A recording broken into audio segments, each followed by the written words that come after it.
এই যে বাইকটা দেখছেন, চিনতে পারছেন? হ্যাঁ, অনেকেরই চেনার কথা। যারা ছোট বাইক পছন্দ করেন তাদের চেনার কথা। আচ্ছা, ক্যামেরা ফ্রেমে এসেই বলি বাইকটা কি। অনেকে অলরেডি জেনেই গেছেন। এটা হচ্ছে হোন্ডা ড্রিম নিও 110 সিসির একটা বাইক। অনেকেই আমাকে লাস্ট কয়েকদিন ধরে আমার ইউটিউবে অনেক পোস্টেই কমেন্ট করছিলেন যে হোন্ডা ড্রিম নিও এই বাইকটার একটা রিভিউ অনেকে চাচ্ছেন, বাট আমি রিভিউ করছিলাম না। এর কারণ ছিল দুইটা। একটা হচ্ছে বাইক অ্যাভেলেবেল পাচ্ছিলাম না, আর 2 নম্বর কারণ যেটা, সেটা একেবারে ভিডিওর শেষে আমি বলবো। তবে চলেন, আজকে যেহেতু বাইকটা পাওয়া গেছে আমাদের ছোট ভাই রাসেলের বাইক, আজকে চলেন এটার একটা সাদামাটা বা ছোট্ট করে একটা রিভিউ করে ফেলি। আর আজকের ভিডিওতে থাকছে এই বাইকটার ভালো মন্দ দিক কি, এই বাইকটার মাইলেজ কেমন, এই বাইকটার মেইনটেনেন্স কস্ট কেমন, এই বাইকটা কাদের জন্য উপযুক্ত, এবং 1,17,000 টাকায় এই বাইকটা কেনা আপনার উচিত হবে কি হবে না। চলেন তাহলে শুরু করি। যেহেতু একটা 100 সিসির বাইক, সো স্পেসিফিকেশন নিয়ে সময় নষ্ট করতেছি না। চলেন ডাইরেক্টলি এইটার ভালো মন্দ দিক, মানে আমার ভাষায় good side and development side, এটা দিয়ে শুরু করি। প্রথমে এই বাইকটার ডেভেলপমেন্ট সাইড নিয়ে কথা বলি। এই বাইকটার 1 নম্বর ডেভেলপমেন্ট সাইড আমার কাছে মনে হয়েছে এই বাইকটার ব্রেকিং। আর এটার breaking profile plus breaking actual performance কেমন পাবেন সেটা চলেন রাইড করতে করতে শেয়ার করি। প্রথমে ব্রেকিং প্রোফাইল বলি। এটাতে ব্রেকিং সাপোর্ট দেওয়ার জন্য ফ্রন্টে ইউজ করা হয়েছে 80/100 এবং রিয়ারেও 80/100 সেকশনের টায়ার। আর টায়ার হচ্ছে টিউবলেস টায়ার, আর রিম সাইজ হচ্ছে 18 ইঞ্চি, আর দুইটাই হচ্ছে ড্রাম ব্রেকিং। আর এটার ব্রেকিংকে আমি কেন ডেভেলপমেন্ট সাইডে রাখছি বা নেগেটিভ সাইডে রাখছি, এটার কারণটা হচ্ছে আমার এই ড্রাম ব্রেকিংটা এটাও মেনে নিতে পারতাম, টায়ার সাইজটাও মেনে নেওয়া যেত, বাট এটাতে অ্যাটলিস্ট সিবিএস ব্রেকিংটা দেওয়া উচিত ছিল। আমার কাছে মনে হয়েছে সিবিএস ব্রেকিং দিলে এটা সেফটি ডিস্টেন্সটা কমতো বা নিরাপত্তা আরও বাড়তো। বাট ওভারঅলি ব্রেকিং একেবারে খারাপ সেটা বলবো না। দেখেন আমি একটু 40-এ একটা ব্রেক ধরি, দেখেন 40+ আছে, আমি দুইটা ব্রেকই ধরলাম। এই যে দেখেন আমি মোটামুটি ভালোভাবেই দাঁড়াইতে পারলাম। বাট এখানে একটা ফ্যাক্ট হচ্ছে আপনার কিন্তু আপনি ইমার্জেন্সি সিচুয়েশান হলে সিবিএসটা কিন্তু কাজে দেয়, বা এটা যদি সিবিএস হইতো আমার কিন্তু দুইটা ব্রেকিং কম্বিনেশন করে এত হিসেব করে ধরা লাগতো না। ব্রেকিং নিরাপত্তা ভালো, বাট ইমার্জেন্সি সিচুয়েশানে খুব একটা নিরাপত্তা এই বাইকটা আপনাকে দিতে পারবে বলে মনে হয় না। আরেকটা ব্যাপার হচ্ছে ছোট বাইকগুলো তো ভাই আমরা অনেক স্পিডে চালাই না। ছোটো 100 সিসির বাইকগুলো বেসিক্যালি আমরা 30-40 সর্বোচ্চ 50-এ চালাই, যদিও 50-এও এই বাইক ইমার্জেন্সি ব্রেক ধরলে পড়ে যাবেন। সব থেকে সেফ স্পিড হচ্ছে 30, 35, 40, মানে 30 থেকে 40 স্পিডে চালাবেন, সেক্ষেত্রে আপনি মোটামুটি নিরাপদ। এই বাইকটার 2 নম্বর ডেভেলপমেন্ট সাইড হচ্ছে এটার হেডল্যাম্প বা হেডল্যাম্পের পারফরমেন্স। 1 নম্বর ব্যাপার হচ্ছে এটার হেডলাইট হচ্ছে এসি টাইপ। এখন 2026 সালে এসে এই এসি টাইপ হেডল্যাম্প, এটা কি কোনোভাবে অ্যাকসেপ্টেবল বলেন? আর এর সঙ্গে এটাতে যে হ্যালোজেন হেডল্যাম্প ইউজ করা হয়েছে, হারিকেনের থেকে খুব একটা বেশি আলো দিবে না। আমার মনে হয় বাংলাদেশ গভর্নমেন্টের একটা আইন করে দেওয়া উচিত, সেটা হচ্ছে বাংলাদেশে কোনো মোটরসাইকেল ম্যানুফ্যাকচারার তাদের বাইকে এসি টাইপ কোনো হেডলাইট দিতে পারবে না। প্লাস এর সাথে একটা লুমেন সেট করে দেওয়া উচিত, যে লুমেন আলো দিয়ে বাইকার অ্যাটলিস্ট রাত্রের বেলা নিরাপদে রাইড করতে পারে। আমার মনে হয় এটা খুব জরুরি। এই বাইকটার 3 নম্বর বা সবশেষ ডেভেলপমেন্ট সাইড, সেটা হচ্ছে এটার মিটার। এখন মিটারটায় কি আছে আসলে বলার কোনো দরকার আছে বা দেখানোর কোনো দরকার আছে বলে মনে হয় না। তারপরে চলেন একটু দেখি মিটারটায় কি আছে। আচ্ছা, মিটার নিয়ে তারপরেও একটু কথা বলি। মিটারে কি আছে দেখেন, এটা হচ্ছে স্পিডোমিটার, সেটা হচ্ছে অ্যানালগ। এখানে টোটাল কত কিলো চলছে এটা মাঝখানে আছে অ্যানালগ সিস্টেমে 20,062 কিলো চলছে। আর এই পাশে হচ্ছে ফুয়েল গজ অ্যানালগ, নিউট্রাল থাকলে বোঝা যাবে, ইন্ডিকেটর সাইন বোঝা যাবে। আর এইখানে হচ্ছে আপার বা পাসিং, এই যে এটা দিলে এখানে বোঝা যাবে। ওকে, এই ছাড়া মিটার এক্সপ্লেন করার মতো কিছু নাই। আর কি বলবো, চলেন অন ক্যামেরায় কথা বলি। ওকে, দেখলেনই তো, এখন কি আর কিছু বলার দরকার আছে ভাই? এটার মিটারকে আমি কেন ডেভেলপমেন্ট সাইডে রাখছি? এই বাইকটার এই 3টাই ডেভেলপমেন্ট সাইড পেয়েছি, এর বেশি আসলে বলার কিছু নাই, যেহেতু কম বাজেটের বাইক, ছোট সিসির বাইক। এখন চলেন এই বাইকটার পজিটিভ সাইডগুলো বলি। এই বাইকটার 1 নম্বর পজিটিভ সাইড হচ্ছে এই বাইকটার প্রাইস। এই বাইকটার বর্তমান মার্কেট প্রাইস হচ্ছে 1,17,000 টাকা। আমার কাছে মনে হয়েছে হোন্ডা ব্র্যান্ড যদি চিন্তা করেন, প্লাস বাইকের পারফরমেন্স বা সব কিছু চিন্তা করলে এই 1,17,000 টাকা আমার কাছে মনে হয়েছে যে হ্যাঁ, এটা রিজনেবল এবং অ্যাফোর্ডেবল প্রাইসিং। যদিও এই প্রাইসিং নিয়ে অনেকেরই কন্ট্রোভার্সি আছে, অনেকে বলেন যে দুইটাই ড্রাম ব্রেকিং, এটার প্রাইস তো আর একটু কম হওয়া উচিত। হ্যাঁ, ডেফিনেটলি আমি স্বীকার করছি, বাট ওভারঅলি আমি যদি প্রাইসিং নিয়ে একটা সাম আপ করি, আমার কাছে মনে হয়েছে যে হ্যাঁ, এই প্রাইসিংটা মোটামুটি রিজনেবলই বলা যায়। আর এই কারণেই প্রাইসিংকে আমি এই বাইকটার 1 নম্বর ভালো দিকে রাখছি।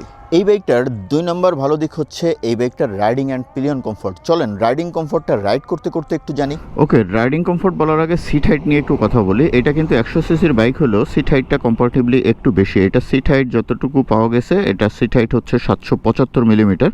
আমি 5 ফিট 6, আমি মোটামুটি ইজিলি পাচ্ছি। তারপরেও গোড়ালিটা হালকা উঁচা হয়ে আছে। সো 5 ফিট 5-6 হলে ইজিলি চালাতে পারবেন, 4 হলেও পসিবল, 4-এর নিচে হলে কষ্ট হয়ে যাবে। এই হচ্ছে সিট হাইটের কাহিনী। এখন চলেন এটা রাইডিং কমফোর্ট কেমন হবে সেটা নিয়ে একটু কথা বলি। রাইডিং কমফোর্টের ক্ষেত্রে প্রথমে যে জিনিসটা বলতে হবে সেটা হচ্ছে এটার হ্যান্ডেলবারটা খুবই ছোট, মানে সিটি রাইডের ক্ষেত্রে বস লেভেলের একটা ফিল পাবেন।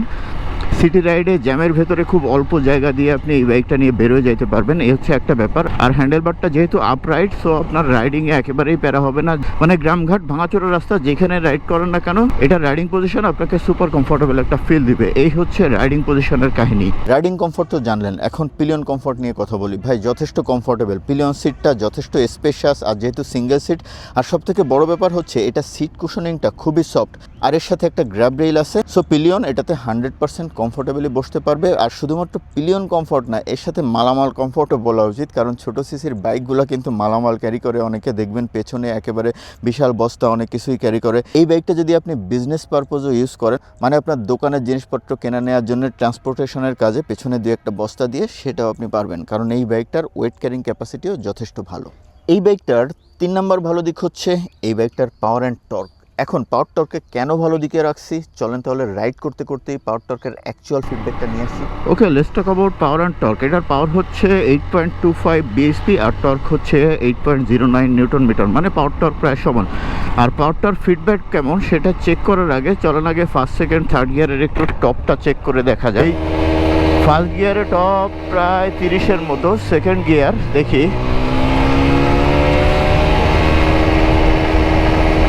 অলমোস্ট 57, থার্ড গিয়ার দেখি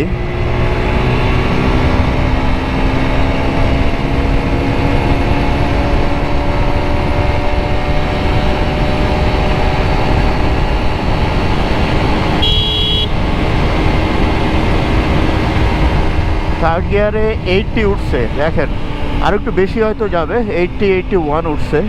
সো থার্ড গিয়ারে একটা 100 সিসির বাইক আপনাকে 80+ টপ স্পিড দিচ্ছে। আমার কাছে মনে হয়েছে যে হ্যাঁ, এটার পাওয়ার টর্ক ফিডব্যাক যথেষ্ট ভালো। মানে 100 সিসির একটা বাইক থেকে আসলে যতটুকু পাওয়ার টর্ক আমরা আশা করি ততটুকু পাওয়ার টর্ক এটাতে আসছে। হ্যাঁ, অনেকের মনে হইতে পারে এটার পাওয়ার টর্ক ফিডব্যাকটা একটু কম, কারণ হচ্ছে স্পিড উঠতে একটু সময় নেয়। ভাই একটা জিনিস তো চিন্তা করতে হবে, এটা 100 সিসির একটা বাইক, এই বাইকটা আপনাকে কত ভালোই বা অ্যাক্সিলারেশন দিবে। আর একটা বাইকের অ্যাক্সিলারেশন পাওয়ার যত ফাস্ট হয় ওই বাইকটার মাইলেজ কিন্তু তত কম হয়। সো এই জিনিসটা মাথায় রাখতে হবে। সো পাওয়ার টর্ক নিয়ে ওভারঅল ফিডব্যাক যদি দিই, ডেফিনেটলি এটার পাওয়ার টর্ক যতটুকু আছে আপনার প্রয়োজন মেটানোর জন্য যথেষ্ট। এই বাইকটার 5 নম্বর পজিটিভ দিক হচ্ছে এই বাইকটার mileage. Okay, let's talk about mileage বলার আগে বলি এটার ফুয়েল ট্যাঙ্ক ক্যাপাসিটি হচ্ছে 8 লিটার। এটাতে রিজার্ভ অপশন আছে, রিজার্ভে পসিবলি 1.5 লিটারের মতো তেল থাকে।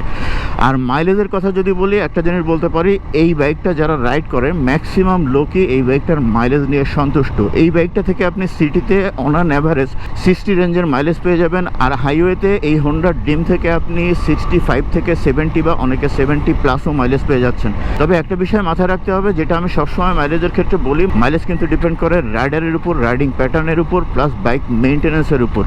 এই বাইকটার 6 নম্বর পজিটিভ দিক হচ্ছে এই বাইকটার সাসপেনশন সিস্টেম। সাসপেনশনকে কেন পজিটিভ বলছি, যদিও রিয়ার সাসপেনশনটা অনেক সময় হার্ড মনে হয়, তারপরেও এটাকে কেন পজিটিভ সাইডে রাখছি সেটা চলেন রাইড করতে করতেই জেনে আসি। হোন্ডা ড্রিম নিও, আচ্ছা এই নিওর মানেটা কি, এটা যদি কেউ জানেন একটু জানেন তো। হোয়াটএভার, রাস্তা কোন লেভেলের ভাঙাচোরা বুঝতেই পারতেছেন। So let's talk about suspension feedback of this Honda Dream. Okay, এটার ফ্রন্টে হচ্ছে টেলিস্কোপিক সাসপেনশন। ডায়ামিটার ভুলে যান, 100 সিসির বাইক, সো কত কি ডায়ামিটার কোথাও লেখাও নাই আর জানার দরকারও নাই, জাস্ট ফিডব্যাকটা জানেন। এরকম ভাঙাচোরা রাস্তায় যথেষ্ট ভালো ফিডব্যাক পাবেন। ফ্রন্টের টেলিস্কোপিক সাসপেনশন থেকে যথেষ্ট ভালো প্লে পাবেন, কোনো প্যারা আপনি ফিল করবেন না। আর রিয়ার সাসপেনশনটা হচ্ছে dual shock suspension, 5 step adjustable. আর রিয়ার সাসপেনশনটা আমার কাছে মনে হচ্ছে যে একটু কম প্লেফুল। রিয়ার সাসপেনশনটা অনেক বেশি প্যারা দিবে সেটা না, মোটামুটি কমফোর্টেবল, একেবারে আনকমফোর্টেবল সেটা বলার কোনো সুযোগ নাই। বাট আমার কাছে মনে হয়েছে যে সামান্য একটু হার্ড। বাট এটার একটা বেনিফিটও আপনি পাবেন, সেটা হচ্ছে পেছনের সাসপেনশনটা প্রচুর ওয়েট নিতে পারে। মানে 100 সিসির বাইক হিসেবে পেছনের সাসপেনশনটা প্রচুর পরিমাণের মালামাল ক্যারি করতে পারবে, পিলিয়ন তো আছেই। এই বাইকটার 7 নম্বর পজিটিভ দিক হচ্ছে এই বাইকটার ওয়েট ডিস্ট্রিবিউশন। যেহেতু বাইক রিভিউ হচ্ছে আর আশিক ভাইয়ের রিভিউ, ওয়েট ডিস্ট্রিবিউশন ডেফিনেটলি একটা পয়েন্ট থাকবেই। Okay, let's talk about weight distribution. এই 100 সিসির এই বাইকটা থেকে কতটুকু বেটার ওয়েট ডিস্ট্রিবিউশন পাওয়া যাবে? ডেফিনেটলি হোন্ডার বাইকগুলো ম্যাক্সিমাম লেভেলের বা বেস্ট লেভেলের ওয়েট ডিস্ট্রিবিউশন, মানে ওয়েটটাই ইকুয়ালি ডিস্ট্রিবিউটেড থাকে। আর ওয়েট ডিস্ট্রিবিউশনের ক্ষেত্রে সবসময় এক কথা বলি, আবারও বলতেছি, অনেকের কাছে বিরক্তিকর লাগতে পারে, সেটা হচ্ছে ওয়েট ডিস্ট্রিবিউশন একটা বাইকের যত ভালো হবে, রাইডার একটা কনফিডেন্স পাবে বা সেফ ফিল করবে ওই বাইকটা রাইড করতে। আর ওয়েট ডিস্ট্রিবিউশন ভালো হলে সাসপেনশন, ব্রেকিং সব কিছুতে একটা বেস্ট পারফরমেন্স পাওয়া যায়। আর এই হোন্ডা ড্রিম 100 বা ড্রিম নিও যেটাই বলেন না কেন, এটার ওয়েট ডিস্ট্রিবিউশন আমার কাছে মনে হয়েছে যে হ্যাঁ, টপ নচ কোয়ালিটির ওয়েট ডিস্ট্রিবিউশন। 100 সিসি বাইক হিসেবে দেখেন সুপার স্টেবল, ডানে বায়ে যাচ্ছে না, হ্যান্ডেল ছেড়েই আমি চালাইতে পারতেছি। মনে হচ্ছে ক্রুজ কন্ট্রোল থাকলে হয়তো আরও অনেক দূরে যাইতে পারতাম। এই বাইকটার 8 নাম্বার বা সবশেষ পজিটিভ দিক হচ্ছে এই বাইকটার মেনটেন্যান্স কস্ট। যেহেতু হোন্ডার একটা বাইক, এই বাইকটা মোটামুটি বিল্ড কোয়ালিটি ভালো, পার্টসপাতি খুব ফ্রিকুয়েন্টলি চেঞ্জ করার প্রয়োজন হয় না, আর পার্টসপাতির দামও খুব কম এবং বাজারে অ্যাভেলেবেল। প্লাস এর সাথে যুক্ত হচ্ছে এই বাইকটার ভালো মাইলেজ। সো ওভারঅলি এই বাইকটা কিনে আপনার এই বাইকটাকে পালতে বা এই বাইকটা মেনটেন করতে খরচ হবে খুবই মিনিমাম। সো এই ছিল এই হোন্ডা ড্রিম নিও 110। এটার একটা সাদামাটা রিভিউ, খুব শর্টে আমার সিম্পল এক্সপিরিয়েন্সে বা অল্প এক্সপিরিয়েন্সে আপনাদের সামনে এটার রিভিউটা তুলে ধরার চেষ্টা করলাম। কেমন কি হয়েছে আমি জানি না, তবে সব কোশ্চেনের অ্যান্সার কিন্তু এখনও দেওয়া হয় নাই। যেমন ধরেন, সকল অ্যান্সারই অনেকে পেয়ে গেছেন। একটা বিষয়, এই বাইকটা কাদের জন্য প্রযোজ্য? সাপোজ আপনার বাজেট কম, আপনি হচ্ছে ডেইলি আপনার দোকানে যাওয়া আসা করেন বা দোকানের জন্য মাল কিনতে আপনি উপজেলা শহরে ভ্রমণ করেন এবং মালামাল আপনার বাইকের পেছনে রাখা লাগে, অথবা আপনি ছোট্ট একটা জব করেন, আপনার বাজেট কম, আপনার সাশ্রয়ী একটা বাইক লাগবে আপনার বাজেটের ভেতরে, আমার মনে হয় তাদের জন্য এই বাইকটা যথেষ্ট উপযুক্ত একটা বাইক হবে।